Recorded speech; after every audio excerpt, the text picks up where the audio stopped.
지금부터 딱 140년쯤 된 140년 전에 미국의 존 헤론이라고 하는 사람이 테네시 주립대학교 의과대학을 수석 최우수 성적자로 졸업을 합니다. 그리고 그는 의사가 되기 위해서 뉴욕으로 거처를 옮겨서 뉴욕 종합대학 의과대학 부속병원에서 1년 동안 의사가 되기 위한 마지막 실습 공부를 합니다. 그리고 1년 만에 미국의 의사 면허를 취득하게 되지요. 그런데 그의 존 헤론은 하나님의 교회에서 예배를 드리고 예배 후에 기도하던 중에 하나님의 말씀이 가슴으로부터 들려왔습니다. 뭔 말씀이었느냐? 여기 써진 겁니다. 이제 준비가 끝났으니 땅끝으로 가라라는 것이었어요. 27살의 나이에 대학을 졸업하고 28살의 나이에 의사가 됐는데 기도하다 말고 하나님께서 가슴에 자꾸 말씀을 주시기를 준비가 끝났으니 땅끝으로 가라. 이 즈음에 존 헤론의 인품과 실력을 알고 있었던 그의 모교 테네시의 의과대학에서는 존 헤론을 그 대학의 의과대학 교수로 정식으로 초빙을 합니다. 당신이 우리 대학에서 얼마나 열심히 공부했고 좋은 영향을 끼친 것으로 안다. 부디 우리 대학에 와서 후진들을 양성하는 교수가 되어졌으면 좋겠다. 라고 하는 것이었습니다. 그러나 정작 헤론은 하나님의 말씀에 땅끝으로 가라 라는 말씀이 자꾸 마음속에 맴돌아서 도대체 어디가 땅끝입니까? 주님이 저에게 준비가 끝났으니 땅끝으로 가라는데 제가 가야 될 땅끝은 어디입니까? 라고 기도하던 중에 어느 날 하나님의 섭리 속에 기독교 선교를 위한 잡지를 보게 됩니다. 그 잡지를 읽다가 말고 그는 한 사람의 편지에 감동을 받죠. 누가 쓴 편지냐? 조선 사람이 쓴 편지였습니다. 그 이름은 이수정. 이수정이 누구냐면은 프로테스탄트 교인 중에서 한국 최초로 세례를 받은 분입니다. 그러니까 카톨릭이 아니라 프로테스탄트, 우리 같은 개혁교회 성도 중에서 최초로 세례를 받은 분이 이수정. 이분은 일본에 와서 공부를 하다가 당시 일본에 활발하게 퍼지고 있는 복음을 통해서 예수님을 영접하고 세례를 받게 되는. 그 이수정 씨가 세례를 받고 구원을 받고 보니까 무엇보다도 자신이 살았던 땅 조선에 선교사가 필요한 거예요. 하나님의 말씀을 전해줄 사람들이 필요해서 장문의 영어로 편지를 쓴 겁니다.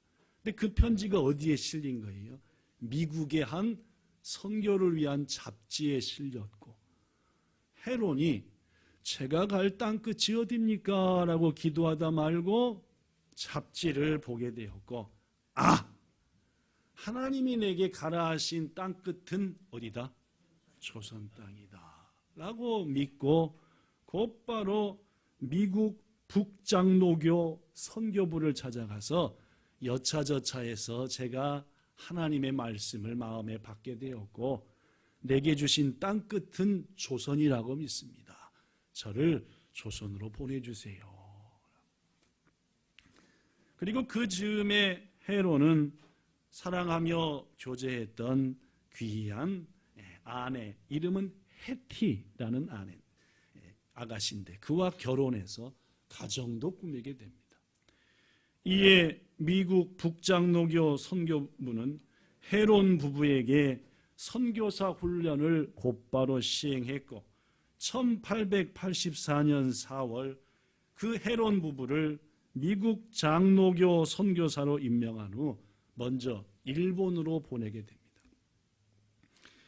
일단 일본에 도착한 헤론 부부는 조금 아까 소개한 조선의 프로테스탄트 교인으로서는 처음 세례를 받은 누구를 만나게 될까요?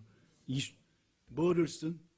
야, 이게 참 이수정이 얼마나 감격적이었을까 이게죠. 일단은 이수정 씨가 감격이었을 거고 자기 편지를 이분이 읽고 조선 선교사 되기 위해서 결혼해서 왔다. 그리고 또 감격했던 것은 헤론 부부였을 겁니다.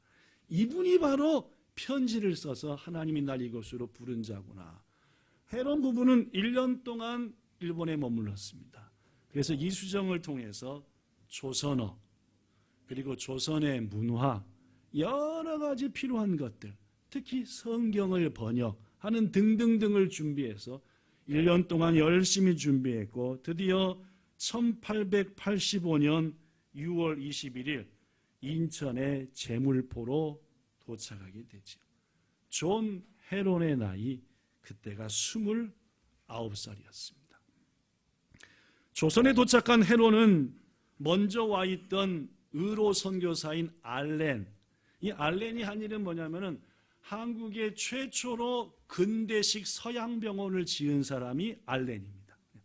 그 최초의 서양병원의 책임자였던 알렌을 도와서 광해원, 한국의 역사 시간에 많이 배우는 광해원이라는 데서 의료 선교 사역을 시작합니다. 그리고 알렌에게 사정이 생겨서 2년 후 헤론은 광해원의 2대 원장으로 취임을 하게 되죠.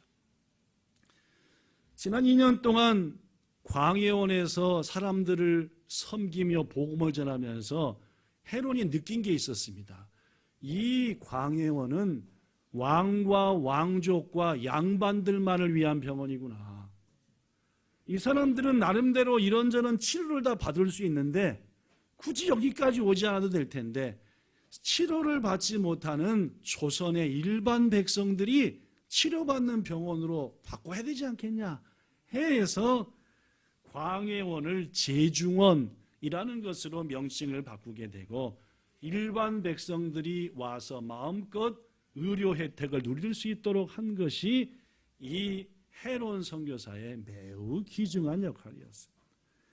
또한 헤론은 일본에서도 성경을 한글로 바꾸는 일을 했지만은 1887년 한글 성경 번역에 본격적으로 자신을 던져서 낮에는 병원에서 의사로, 밤에는 거의 잠을 자지 못하고 영어 성경을 뭔 말로? 한글로 바꾸는 일을 했다. 또한 헤론은 1890년 유명한 언더우드 선교사 등과 함께 조선 선교서회라고 하는 출판사를 만들어가지고 거기서 많은 조선 선교를 위한 전도지, 책자, 간증집 이런 것들을 조선어로 만들어내는 이런 일도 한 사람이 헤론입니다. 그런데 당시 조선의 사역은 결코 만만치 않았습니다. 특히 조선은 생활 환경이 몹시 당시 불결했고 계속되는 흉년 등을 통해서 전염병이 온 조선에 가득했습니다. 이런 여건에서 매일 전염병 환자들이 병원으로 몰려왔고 의료진의 수는 너무너무 부족했고 그래서 서서히 헤론은 지쳐가기 시작했죠. 그러던 즈음에 1888년 여름 이상한 괴소문이 한양에 퍼졌습니다. 그 괴소문의 내용이 뭐냐? 이겁니다. 조선에 온 외국인들이 조선의 아이들을 유괴해서 뭐 한다? 못된 사람들은 꼭 이런 못된 말. 그리고 애들의 심장과 눈을 꺼내서 뭘 만든다? 그러자 차갑게 조선인들의 시선이 변했고 심지어 병원을 습격하는 일까지 있었고 급기야 선교 사역은 중단되고 맙니다.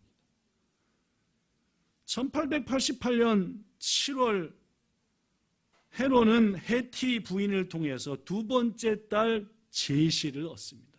그런데 얼마나 애를 낳으면서 힘들었던지 헤롯 부인, 즉 헤티 부인의 건강이 급격히 나빠졌어요. 가정까지 어려웠어요. 헤롯 부부는 또한 과도한 업무, 약을 구해야 될 텐데 본국으로부터 오는 여러 가지 어려움, 정치적인 상황 해서 재정적인 압박, 심신의 피로 나날이 쇠약해졌죠. 더구나 동료 선교사들의 상황도 심각했습니다. 몇몇 선교사들이 전염병에 걸려 도저히 조선에서는 치료할 수 없어서 귀국하게 되었고, 호주 출신의 선교사는 전도 중에 천연두와 급성 폐렴으로 세상을 떠나버리고 말았습니다.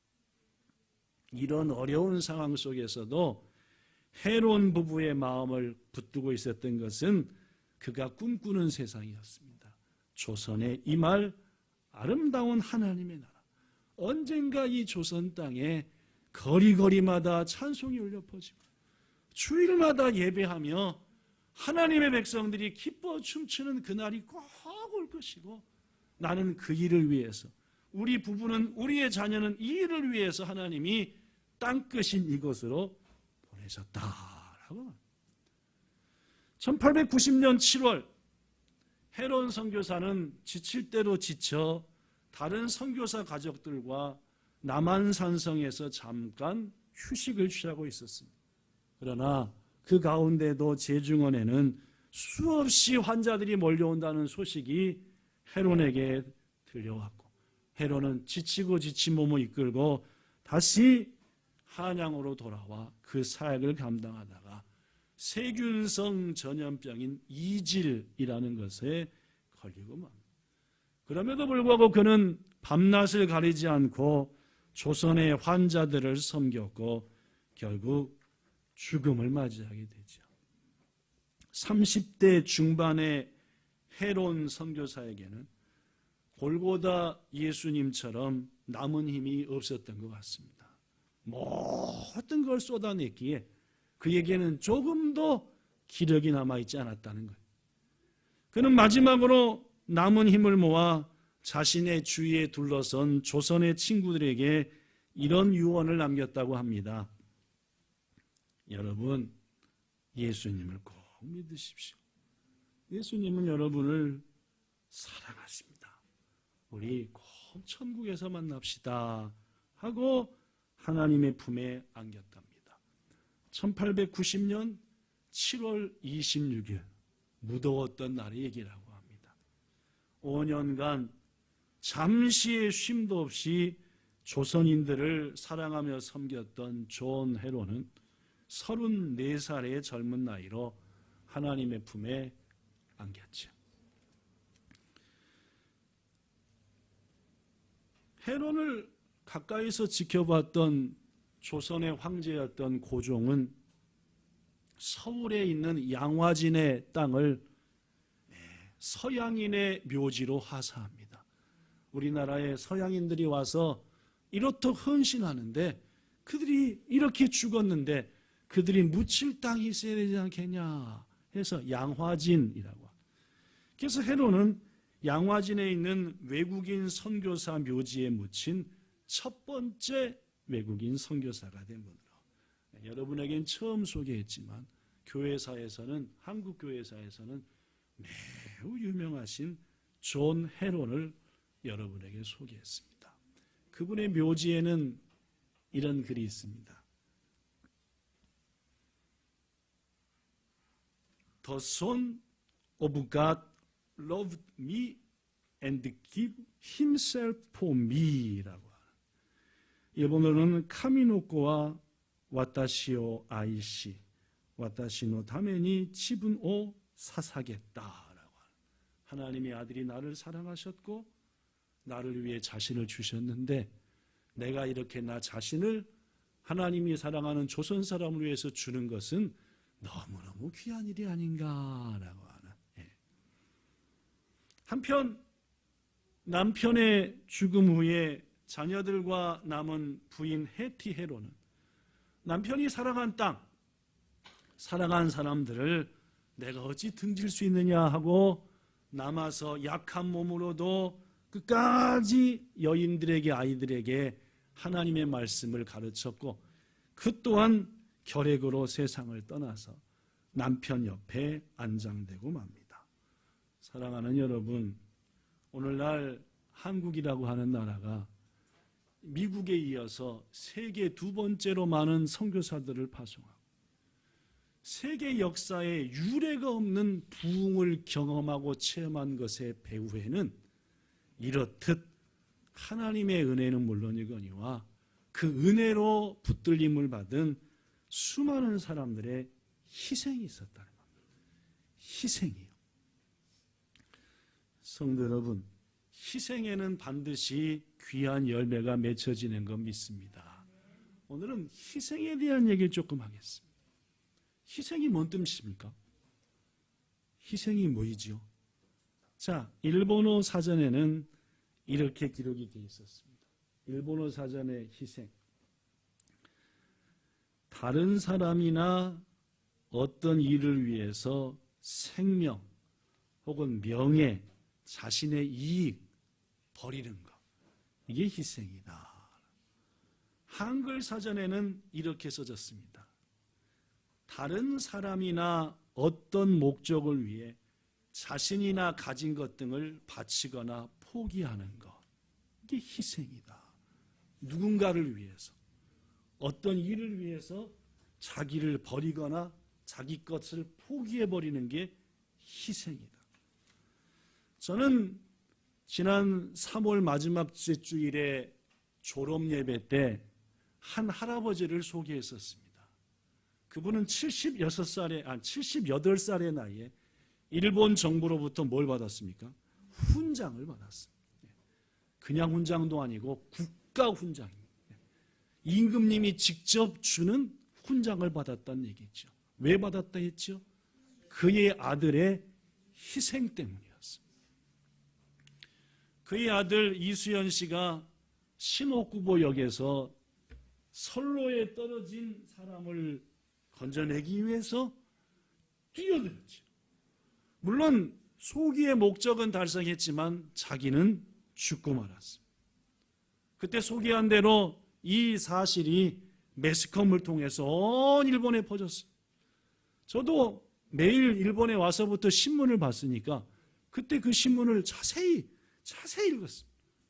그 제목 중에 하나가 뭐였습니까? 어른을 공경하는 나라인 대한민국의 젊은이가 일본인을 구하려다가 의롭게 죽었다 였습니다. 뭘 공경하는? 어른을 공경할 줄 아는. 지금부터 20년 전에 일본은 어른 공경 안 했거든요. 그러나 이 사람은, 이 신문기사를 쓴 사람은 자기가 볼 때 대한민국은 어른을 공경하는 나라다. 그 젊은이가 구하려다가 의로운 죽음을 맞이했다. 수많은 성금이 들어왔습니다. 이수연 씨를 위해서, 그가 남은 못다한 일을 위해서 써주세요. 금방 1,000만 엔, 5천만 엔, 억이 넘었어요. 그 기금으로 이수연 씨의 부모와 그가 공부했던 학교가 서로 의논해서 장학회를 만들었고, 지난 20년 동안 아시아 20여 개국의 1,000명이 넘는 젊은이들에게 각각 20만 엔씩 되는 장학금을 지불했고, 또 여러 학교에 많은 금액들을 보냈고, 이에 일본 정부는 이 일에 감동해서 이수연 씨와 그 아버지 이성대 할아버지에게 훈장을 주게 되었다라는 얘기입니다. 성도 여러분, 이수연 씨, 그분은 예수님을 믿는 사람은 아니었습니다. 그러나 뭐 할 줄 아는 사람이었습니까? 희생이요. 희생이요. 저는 여러분과 저에게도 희생의 삶이 이어지기를 부탁합니다. 오늘 본문은 사도 바울이 고린도 교회에 쓴 첫 번째 편지입니다. 바울은 고린도 교회에 총 3번의 편지를 썼습니다. 첫 번째 쓴 편지가 고린도 전서고, 두 번째 쓴 편지는 쓰긴 썼는데, 썼다는 증거들은 있는데 발견되진 않았습니다. 하나님이 언젠가 필요하면은 고린도 전서, 후서, 부록서로 하나 더 하실지도 모르겠지만, 여하튼 그리고 세 번째 편지가 고린도 후서입니다. 바울은 첫 번째 편지에서 고린도 성도들한테 이런 말을 합니다. 본문 19절, 내가 모든 사람에게서 자유로우나 스스로 모든 사람의 종이 된 것은 더 많은 사람을 얻고자 합니다. 이런 말입니다.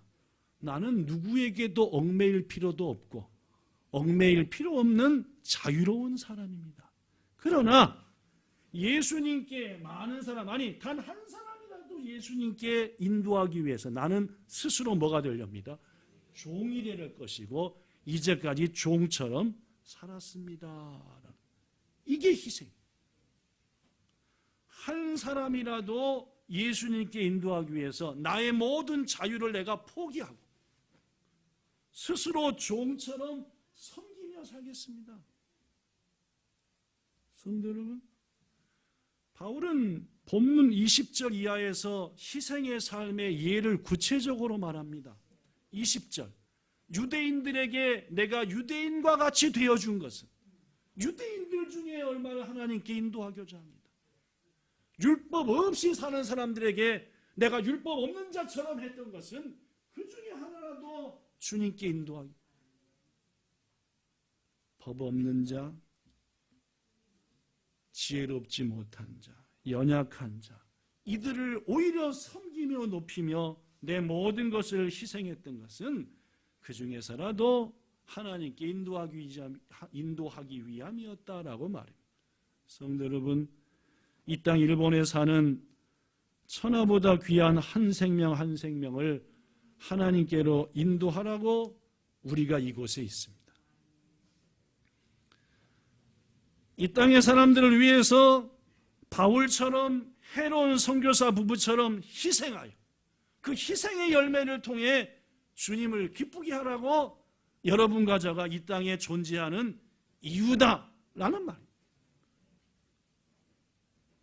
오늘 본문은 바울의 희생을 얘기함과 동시에 저는 여러분에게 또 다른 본문 하나를 소개하고자 합니다. 창세기 49장입니다. 펴실 분은 펴시고 앞에 있는 말씀을 보실 분은 보시면 좋겠습니다. 창세기 49장은 우리가 아는 대로 야곱의 유언 기도가 기록되어 있습니다. 유언이지요. 혹자는 야곱의 축복이라고 말하지만 실은 축복받은 자식들보다 저주받은 자식들이 더 많았습니다. 아무리 자식들이 꼴보기 싫어도 죽기 전에 자식들한테 마지막 유언하는 건데 축복하고 죽고 싶습니까? 저주를 퍼붓고 죽고 싶습니까? 그렇죠? 야곱이 성격이 개차반은 아닙니다.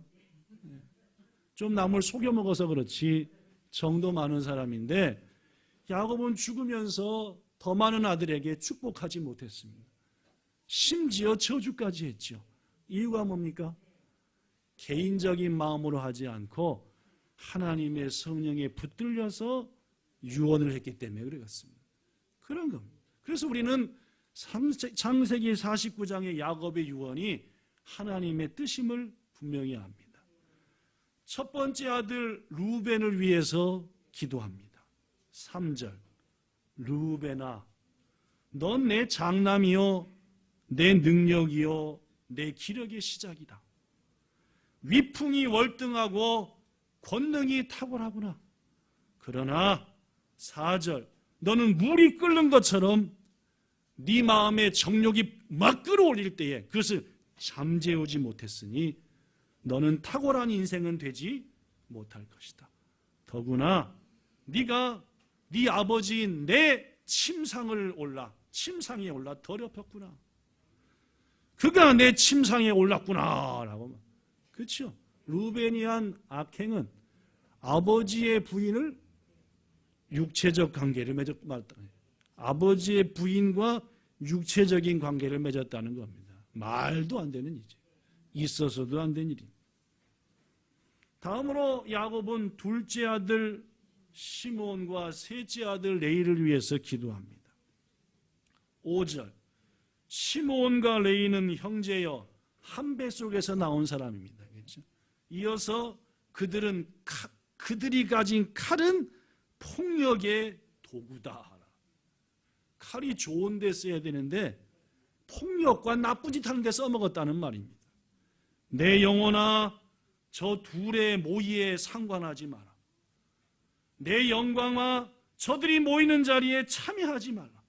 저것들이 자기 성질대로 누굴 죽이고 자기의 혈기대로 소의 발목과 힘줄을 끊었다. 그렇습니다. 자기 여동생 디나의 일로 수많은 사람을 죽였습니다. 살인자였죠. 아주 악한 살인자였습니다. 야곱의 기도는 이어집니다. 그들이 받을 노여움이 혹독하니 저주를 받으라. 그들에게 임할 분기가 맹렬하니 저주를 받으라. 내가 그들을 야곱 가운데서 나누어 버리며 이스라엘 중에서 흩어버리리라. 정말 무서운 유언입니다. 그리고 네 번째 아들 유다를 위해서 기도하죠. 분위기가 어떻게 바뀝니까? 180도 바뀝니다. 처음부터 마지막까지 뭐만 합니까? 축복을 주죠. 8절, 유다야 너는 네 형제의 찬송이 될 것이다. 네가 원수의 목을 확 비틀 것이다. 내 아들들이 전부 다 너 유다한테 절할 것이다. 너는 사자와 같다. 10절, 임금님이 너를 떠나지 않을 것이다. 네 후손이 대대로 임금이 될 것이다. 네의 나귀를 포도나무에 매며 네 암나귀 새끼를 아름다운 포도에 맬 정도로 네 옷을 포도주에 빨 정도로 얼마나 풍요로운지. 옛날에 누가 그런 얘기 하더라요. 얼마나 돈을 많이 벌었는지 밤에 화장실 갔다가 와서 아침에 가보면 화장실 닦은 게 다 돈이에요.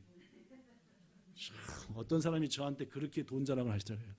볼일 보고 아침에 와서 닦고 옛날엔 슉 하면 슉 내려가는 게 아니라 떨어지는 게 다 보이고 고여 있잖아요. 쭉 그죠? 이렇게 누다 피하기도 하고 있죠. 뭐 이렇게 유다가 얼마나 복을 받는지 포도주로 네 옷을 다 빤다.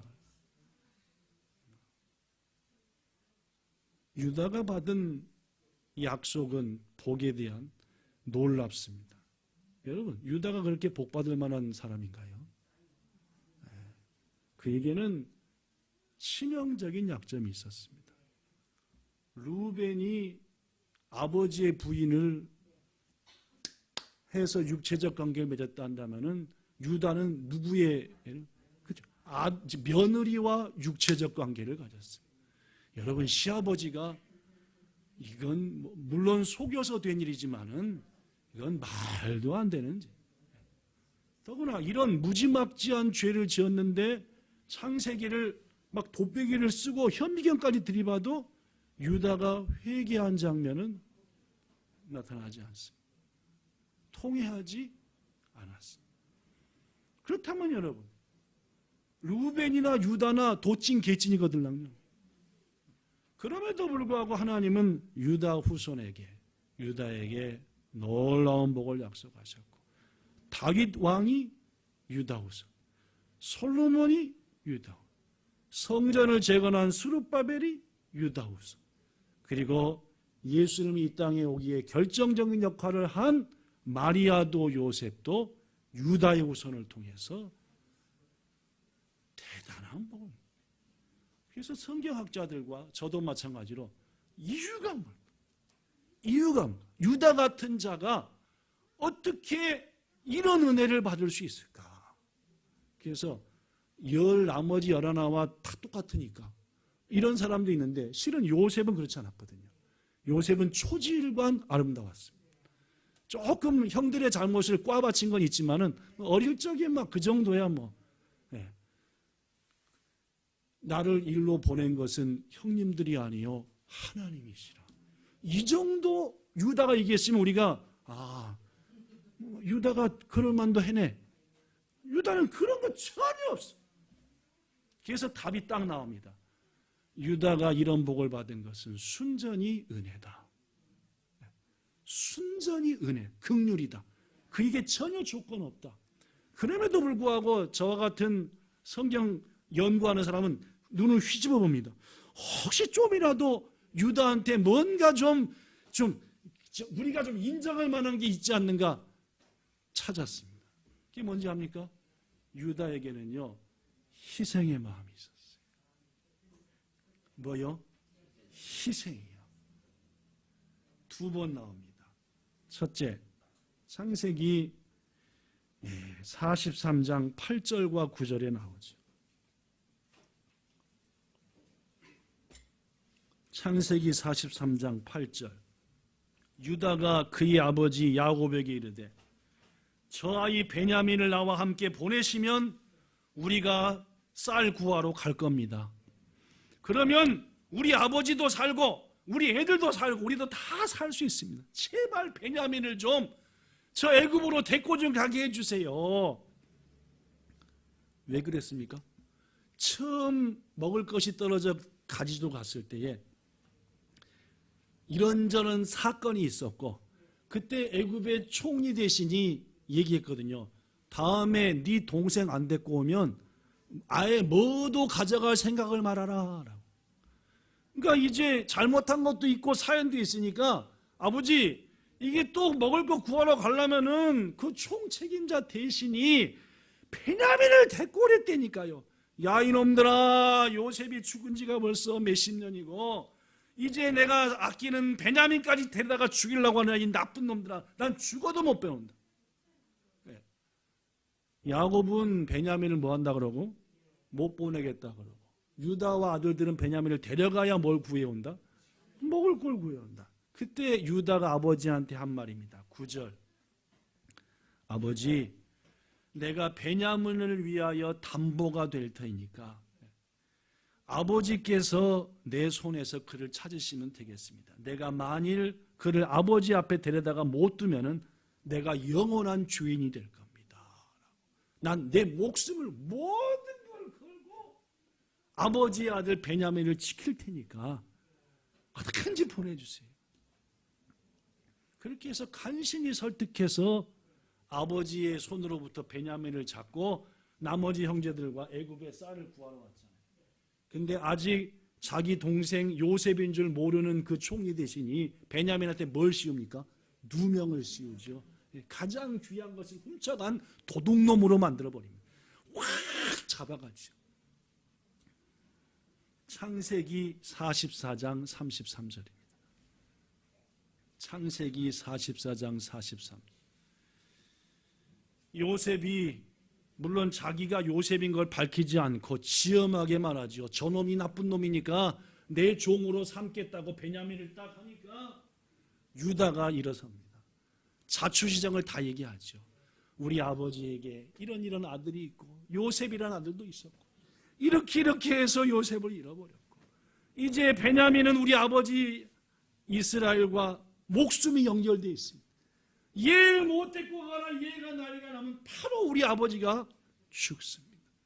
총리 대신님이시여 어찌하든지 저 아이를 대신하여 나를 뭐 삼으시고 종 삼으시고 저 아이는 좀 돌려보내소서. 그게 창세기 44장 33절이에요. 이 말에 요셉이 눈물이 터지잖아요. 그죠? 이건 뭡니까? 회개의 말이었고. 여러분 창세기 44장을 읽어보십시오. 유다가 말하는 자기 동생 요셉 앞에서, 동생인지 물론 모르지만 한마디 보면은 전부 다 물론 자기가 한 저 며느리에 대한 그건 아니고 아들로서 이런 거에 대한 아주 더구나 자신을 희생해서 베냐민을 살리고 아버지를 살리겠다는 유다가 받은 복의 이유는 하나님의 은혜와 긍휼에 있습니다.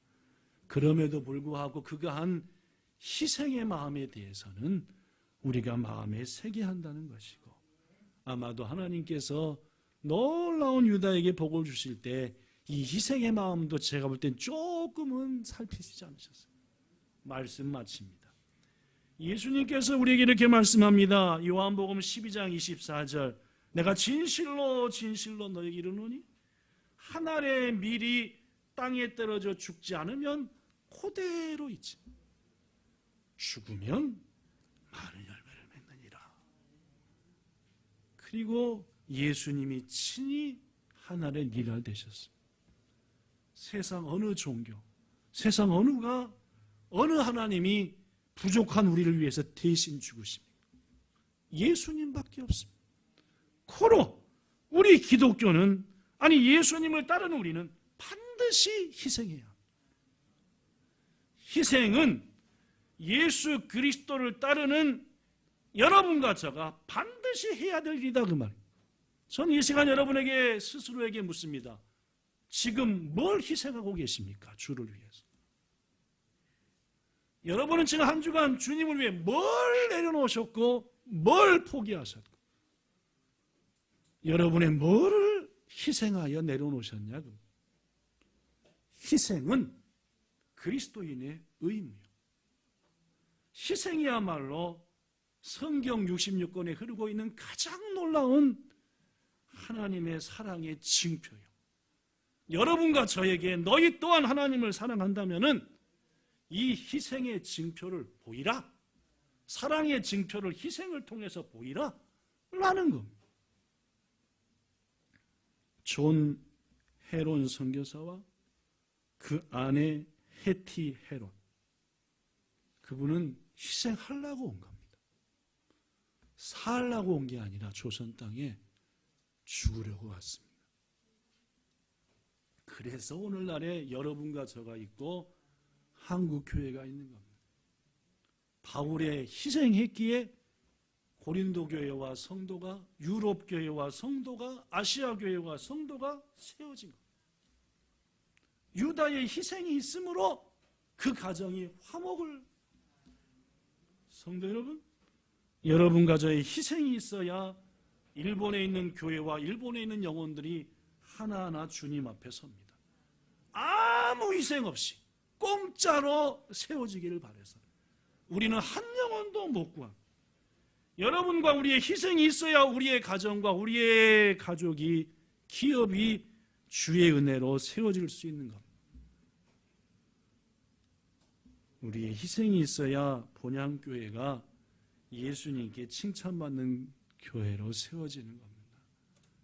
점점 희생보다는 이해, 희생보다는 상황 알아주시지요?